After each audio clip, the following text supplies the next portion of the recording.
Bon, bah ouais. Par quoi on commence aujourd'hui? Nous sommes en 2018, et le premier opus de La Nonne débarque dans nos prestigieuses salles de cinéma. L'attente est énorme. Il y a vraiment de l'excitation, car on sort tout juste du deuxième opus de Conjuring, qui est d'une part un film exceptionnel, et de l'autre qui met en avant le démon Valak, d'une manière mais tellement sublime. On assiste alors à des scènes légendaires qui ont marqué à jamais le visage de l'horreur.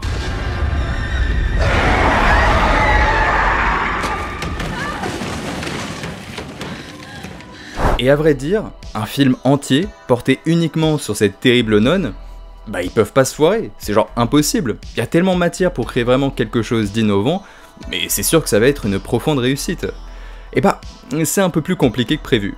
Promis, je retire ce costume juste après. Hein. Et pourtant, le premier opus de La Nonne fut pour beaucoup de monde une immense déception. Alors personnellement, j'adore le personnage d'Irène et l'ambiance du film. Tu me mets des croix entourant un monastère gothique dans un épais brouillard, avec des lampes torches pour illuminer le chemin, bon bah personnellement, ouais, il m'en faut pas plus. Mais clairement, il manquait quelque chose. Un truc. On sentait que c'était fait pour correspondre à tous les publics. Alors qu'avec un tel personnage, on voulait plonger dans les méandres de la noirceur, de la souffrance et de la psyché humaine. On voulait quelque chose de beaucoup plus mature. Et c'est tout l'enjeu de ce deuxième film.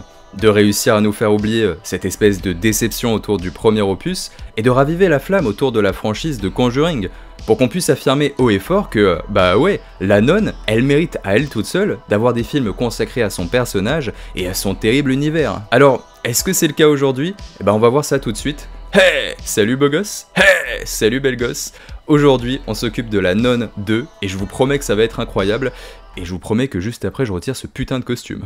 Nous sommes en 1956, seulement quelques années après les événements du premier film. Dans le sud de la France, un prêtre est assassiné, et des événements étranges indiquant la présence d'un mal ancien se propagent. Ce mal ancien, c'est le démon Valak, qui utilise Frenchy pour se déplacer par-delà les frontières. Frenchy était déjà présent dans le premier film, et clairement, on s'inscrit dans la continuité de cette première aventure. Et devinez qui est de retour pour botter le cul à cette entité malfaisante, sœur Irène, qui va une nouvelle fois devoir affronter sa peur face à cette terrible nonne.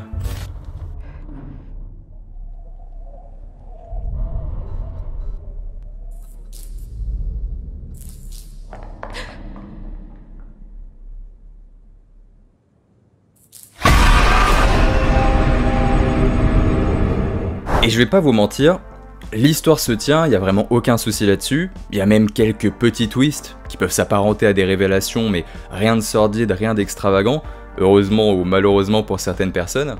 Par contre, il y a quand même sur l'ensemble du film un fort sentiment de déjà-vu, ce qui est un brin problématique. Si le cadre change avec de nouveaux environnements, et évidemment le sud de la France qui fait plaisir à voir pour nous les spectateurs français, eh bien on reste dans une histoire qui est pratiquement identique à celle du premier film. Et c'est un brin dérangeant, en tout cas de mon côté. C'est ce qu'on appelle le sentiment de déjà-vu.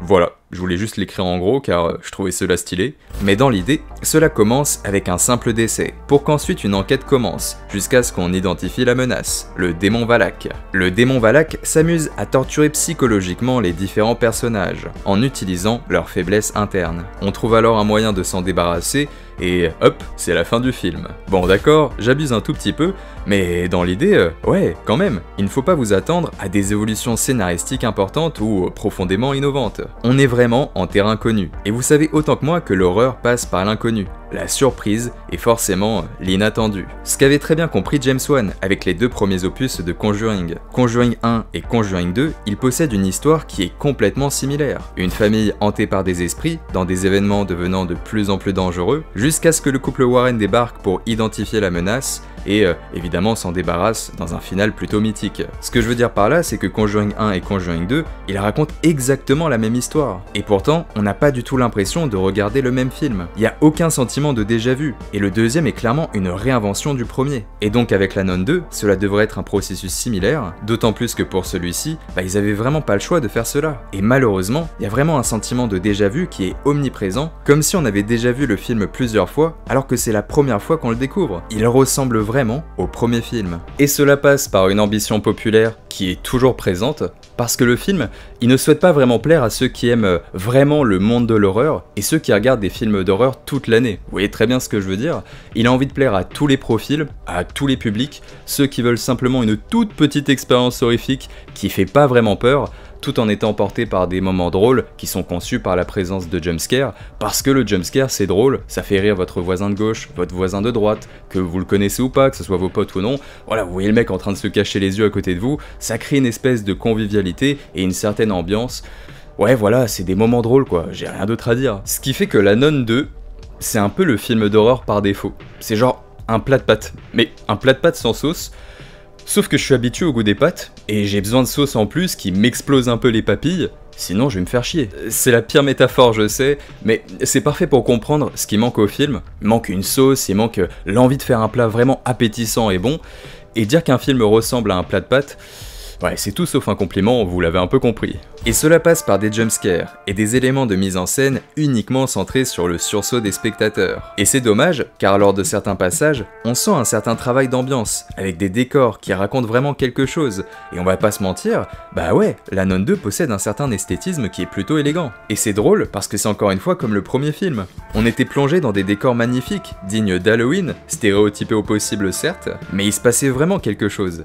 Et c'est toujours le cas dans ce deuxième opus. Mais le problème, c'est que cette ambiance n'est jamais mise en valeur par l'exécution du film. Son exécution est uniquement tournée sur les sursauts et les éléments qui te hurlent dessus. Alors qu'avec un tel antagoniste et ses nombreux pouvoirs, il y a clairement de quoi faire. Mais on dirait que le film ne sait pas comment faire pour faire évoluer cette entité, provoquant alors ce terrible sentiment de déjà-vu. Alors qu'il pourrait partir dans une mélancolie plus folle, avec des scènes hypnotiques et profondément dérangeantes. Et à certains moments, on se dit mais putain, ça y est, ils vont enfin partir plus loin. Et puis, bah non, ils ne veulent pas. Ils veulent que leur film parle à tout le monde, faire de l'horreur quelque chose de grand public. Et ça m'énerve, parce que vraiment c'est possible de bien utiliser le personnage de la nonne, et du démon Valak qui l'incarne, pour faire en sorte qu'il se passe vraiment quelque chose devant la caméra, et pour qu'on se dise nous en tant que spectateurs, ah ouais, là il y a une aura, là elle dégage vraiment quelque chose, il y a un côté mystique, un côté effrayant. Et ce problème-là, il est notamment mis en évidence grâce à la scène d'introduction du film. Pour moi, c'est ce qui illustre le mieux le problème de ce deuxième opus, la scène d'introduction. Parce que putain de bordel de merde, la scène d'introduction, elle est vraiment bonne. Le film nous en envoie plein la vue dès les premières secondes, ce qui crée un sentiment d'anxiété car on se dit « Ah d'accord, alors s'il se passe ça dès le début, mais alors qu'est-ce qui m'attend dans la suite ?» Le problème, c'est que cette scène d'introduction est la plus effrayante de l'ensemble du film. Imaginez que vous faites l'amour, et que vous envoyez tout dès les premières secondes, et que vous ne faites plus rien pendant les minutes qui suivent. Bah non, c'est décevant, et c'est pas du tout comme cela que ça marche. Attendez, je viens vraiment de faire cette comparaison là ? Et cela provoque de faux espoirs, car rien n'arrivera à la cheville de cette scène d'introduction, en termes d'iconisation et surtout d'horreur plutôt brutale. J'ai vraiment eu cette sensation de promesse ratée. On vous prépare à quelque chose de grandiose, pour au final vous fournir quelque chose de banal. Un plat de pâtes quoi. En revanche, je mets toujours un point d'honneur sur le personnage d'Irene, que je trouve toujours aussi cool. Alors, c'est peut-être parce que j'ai du mal à être objectif, parce que j'aime beaucoup l'actrice, notamment depuis qu'elle a joué dans quelques saisons d'American Horror Story. Et d'ailleurs, petit aparté, mais regardez American Horror Story, il y a vraiment des saisons, c'est absolument incroyable. Mais en tant que personnage, Irene, elle est vraiment cool, elle est beaucoup mieux développée que par le passé, elle est un tout petit peu plus badass, avec des compétences qu'on pourrait qualifier de pouvoir, c'est Dragon Ball le bordel par moment, ou même encore son éducation et donc son passé qui sont mieux développés, ce qui la rend beaucoup plus intéressante. Et en fait, on va pas se mentir, dans La Nonne 2, tous les personnages sont à peu près bien joués, ils ont tous des caractéristiques qui leur sont propres, certains sont plus humoristiques que d'autres et ça crée une cohérence encore plus grande avec le film, qui est un peu un film, voilà, c'est des films goofy, c'est des films d'horreur grand public, donc ça c'est... ouais, on va pas se mentir, une grosse qualité du film. Et c'est à partir de là où nous allons réfléchir plus en profondeur à ce que représentent La Nonne 1 et La Nonne 2 dans le monde de l'horreur. C'est ce que j'appelle mes premiers films d'horreur. Des petites expériences horrifiques qui ne veulent pas partir trop loin dans la noirceur, le gore, la violence ou l'horreur pour ne pas choquer les spectateurs. C'est un peu comme les chairs de poule, ça fait pas peur, mais il y a une toute petite ambiance horrifique qui se dessine qui est plutôt plaisante. Quoi ? Vous avez un problème avec les chairs de poule ? Vous êtes vraiment bizarre, vous. La Nonne 1 et La Nonne 2, c'est exactement pareil. Des aventures avec une petite teinte horrifique et rien de plus. J'ai l'impression qu'on prend ces films du mauvais pied. Surtout moi en particulier, puisque depuis le début de cette vidéo, je suis assez difficile avec ce deuxième opus. Disons que ce sont des films populaires, où le divertissement est mis en avant pour construire des blockbusters horrifiques. On utilise l'imagerie populaire du personnage de la nonne pour attirer le plus grand nombre en salle avec un film qui ne prend mais vraiment aucun risque, pour être sûr que cela fonctionne et rapporte beaucoup d'argent. Et donc on se retrouve avec un film qui ne possède pas vraiment d'ambition artistique, et où il n'y a pas cette volonté de bousculer les spectateurs dans leur dernier retranchement. Et on peut pas vraiment en vouloir aux personnes qui sont déçues dont je fais partie. Les premiers opus de Conjuring, je suis désolé, mais c'était des films populaires. Mais dans leur mise en scène et dans leur traitement de l'horreur, ils réussissaient vraiment à correspondre à tout le monde, à ceux qui sont un peu comme moi, c'est-à-dire qui regardent des films d'horreur toute l'année, mais également au grand public, à ceux qui veulent pas vraiment se prendre la tête et qui veulent quand même une expérience un brin populaire. Mais la Nun 1 et la Nun 2, ils n'arrivent pas à faire cela, alors que pourtant ils pourraient aisément le faire. Ils se restreignent pour correspondre à tous les profils, et j'aurais certainement adoré ces films quand j'avais un peu 12 ans et que je découvrais mes premiers films d'horreur. La Nun premier du nom représente le début. On commence en douceur avec un film riche en jumpscare pour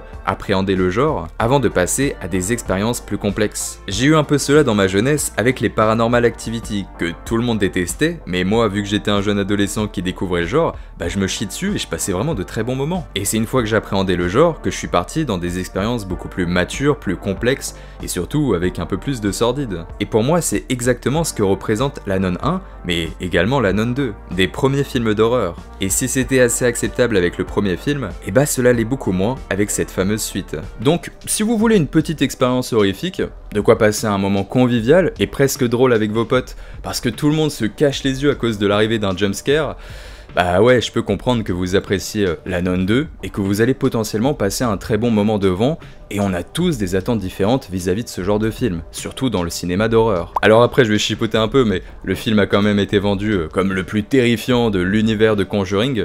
Alors je sais c'est du marketing, je suis pas con, et puis il faut bien vendre le film d'une certaine façon, mais ça crée quand même de fausses attentes, et on était en droit d'attendre des évolutions, et je sais pas, un univers plus mature, et notamment dans sa narration, comme ça aurait créé un contraste encore plus grand avec le premier film. Et Annabelle l'avait très bien fait. Annabelle 1 c'était un film grand public, Annabelle 2 c'était toujours un film grand public, mais il avait cette part de noirceur supplémentaire, ce qui fait qu'il y a beaucoup de personnes qui aiment Annabelle 2, là où il y a beaucoup de personnes qui détestent le premier et le troisième. J'aurais aimé un peu la même chose avec la Nun 2. En tout cas, c'est dans cette direction que je m'attendais, et avec les promesses de marketing, avec encore une fois cette phrase « c'est le film le plus terrifiant de l'univers de Conjuring, vraiment ça va vous faire peur, vous allez voir », j'avais envie de leur faire confiance, et j'ai l'impression qu'ils me l'ont mise un peu dans les fesses.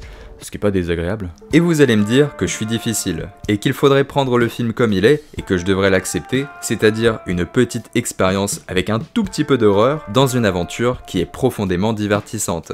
Et en cela, vous aurez sans doute raison, mais c'est sans oublier le plus gros défaut du film, le syndrome de la page blanche. Putain, mais qu'est-ce qu'on devient sérieux tout d'un coup? Ça fait presque plus peur que le film lui-même.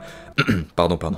Bon, vous connaissez tous ce que représente cette expression de la page blanche. L'idée d'un manque d'inspiration, de ne pas réussir à concevoir quelque chose, en l'occurrence ici, une suite au premier film. Parce qu'il y a vraiment un sentiment de déjà-vu. Et pas seulement dans ses péripéties, mais également dans ses différentes scènes de tension. La nonne n'est pas réinventée. Au contraire, elle paraît plus connaissable que jamais, et c'est comme si on savait à l'avance ce qu'elle allait faire. Et c'est dommage, car pour un film qui construit uniquement sa mise en scène autour de cela, justement le fait d'iconiser la nonne dans des scènes d'horreur, avec des jumpscares en pagaille, vous avez très bien compris, ils auraient dû partir dans une certaine réinvention, pour continuer de créer un sentiment de surprise. Et pourtant, le premier film réussissait à faire cela. On observait le démon Valak sous des formes parfois complètement surprenantes, avec des choses plutôt inattendues, et surtout plutôt effrayantes. Et cela fonctionnait sur nous, les spectateurs. Parce que honnêtement, avec ce deuxième film, en dehors du personnage d'Irène qui subit un profond développement, le reste de l'histoire aurait pu être intégré au premier film, et on n'aurait pas vu la différence. Et c'est cela qui fait le plus mal. Cette suite n'est en aucun cas meilleure que la première. Elle lui ressemble, et pire, elle paraît complètement identique. Sauf qu'on parle de la Nonne 2, que le projet il a mis du temps à venir, que la franchise Conjuring possède quand même un lore important, et qu'on va pas se mentir, cela gâche presque mon expérience de Conjuring 2, car quand je vois Valak maintenant, je vais repenser aux scènes du premier et deuxième film qui sont pas forcément terribles, ce qui déconstruit un tout petit peu le mystère, et le particularisme un tantinet étrange du personnage, crée des films La Nonne, avec comme antagoniste le démon Valak. Ouais, c'est un immense oui, mais il faut partir beaucoup plus loin. Les films Conjuring sont des œuvres populaires, s'adressant à tout le monde, et les spin-offs comme La Nonne, Annabelle, La Dame Blanche, tout ce bordel, ils devraient partir plus loin. Quitte à faire des spin-offs, autant que cela soit complètement différent, et qu'on développe l'univers d'une façon beaucoup plus originale, et surtout beaucoup plus malsaine. Parce que si La Nonne fait peur dans Conjuring 2, et est complètement iconisée, dans ce deuxième film, et c'est mon avis personnel, elle perd en grâce, et surtout en charisme. Et vous savez très bien, j'aime pas être méchant méchants avec des films, et si vous aimez La Nonne, et que vous aimez l'ensemble de l'univers de Conjuring, bah j'espère sincèrement que vous allez passer un bon moment devant ce deuxième opus, parce que le but c'est pas de détruire un film pour détruire un film, c'est pas du tout mon objectif. Mon objectif c'est juste d'être honnête avec vous et d'être sincère, parce que sinon ça servirait à rien bordel. Et peut-être que je devais rien en attendre, peut-être que je devrais prendre ces films un peu comme ils sont, et ce deuxième opus de La Nonne comme une petite expérience horrifique sans prise de tête. Mais en fait je sais pas, j'aime tellement ce genre, j'ai tellement envie d'y croire et me dire que l'univers de Conjuring, en plus qui est tellement riche, bah il est encore capable de nous fournir de bonnes expériences, de bonnes surprises et créer de l'horreur vraiment. Et c'est ça qui me fait un peu peur, est-ce que l'univers de Conjuring est encore capable de sortir un film aujourd'hui et de créer vraiment un moment de légende, un moment de culture pour l'horreur, et de créer, et qu'on se dise nous en tant que spectateurs, en tant que fans de l'horreur, ah ouais, l'univers de Conjuring, il y a quand même des classiques. Peut-être que ça s'est un peu éteint, qu'il y a eu une sorte de ventre mou avec tout un tas de films de l'univers qui se sont enchaînés qui étaient pas terribles, mais il est encore capable de revenir avec un film extrêmement fort qui est important pour la culture. Parce que j'ai l'impression que Conjuring, l'univers encore une fois, n'est plus capable de ça, et ça me brise un peu le cœur. Parce que clairement, il perd en qualité. Je sais pas si on se rend compte du potentiel gâché que cela représente, puisque tous les spin-offs, à de rares exceptions, eh bien représentent des projets sans aucune prise de risque, sans aucune volonté artistique. Alors qu'avec un tel univers, ils auraient pu rentrer dans la légende. Si le couple Warren est emblématique du monde de l'horreur, et que La Nonne reste malgré tout une icône populaire, eh bien cela n'atteindra jamais le prestige horrifique d'autres franchises qui sont bien plus fortes dans le milieu. Mais bon, on va pas se mentir, il reste quand même Conjuring 1 et Conjuring 2 qui sont de grands et d'immenses classiques. Et je suis désolé mais c'est non négociable. Voilà ce que représente La Nonne 2, c'est du divertissement, et si vous vous attendiez comme moi à une suite partant beaucoup plus loin que le premier film, et bah malheureusement ce n'est pas du tout le cas, et il correspondra à ceux qui veulent pas trop se prendre la tête, ceux qui veulent passer un moment presque drôle avec leurs amis, et c'est un peu tout. Alors évidemment ce n'est que mon avis, et mon avis ne vaut pas grand chose, comme les politiciens d'ailleurs, ces fils de pute. Par contre, par pitié, que Saw 10 ça soit une réussite. Parce que si le prochain opus de Saw est pas bon, moi je vais péter les plombs, hein. Je vais péter un câble, je vais prendre ma voiture, aller à Vegas, prendre un calibre et finir comme Tupac en tirant aléatoirement sur des vigiles qui travaillaient au casino.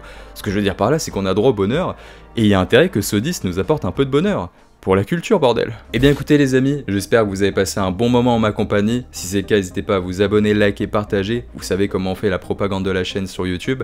N'hésitez pas à me rejoindre sur les réseaux sociaux, que ce soit Instagram et Twitter, pour qu'on puisse parler jusqu'au bout de la nuit de films d'horreur. Et puis on se retrouve bientôt. Et je voulais juste vous remercier pour tous vos gentils messages, vos commentaires, etc. Vraiment, je mérite pas autant de soutien, autant de gentillesse. Et ça me touche énormément et je suis un peu gêné d'en parler. Et donc pour une fois, je vais pas vous faire un bisou sur l'arrêt des fesses ou sur votre fesse gauche ou droite, je vais vous faire un petit bisou sur votre petite joue gauche qui est toute moelleuse là, regardez, on pourrait poser un sexe ici, c'est incroyable. Bref, je vais m'arrêter là avec vos grosses joues, je vous fais de gros bisous, c'était mes Romains, et j'espère sincèrement que vous avez passé un bon moment. Allez, à la prochaine. Mouah, ciao bene les amis.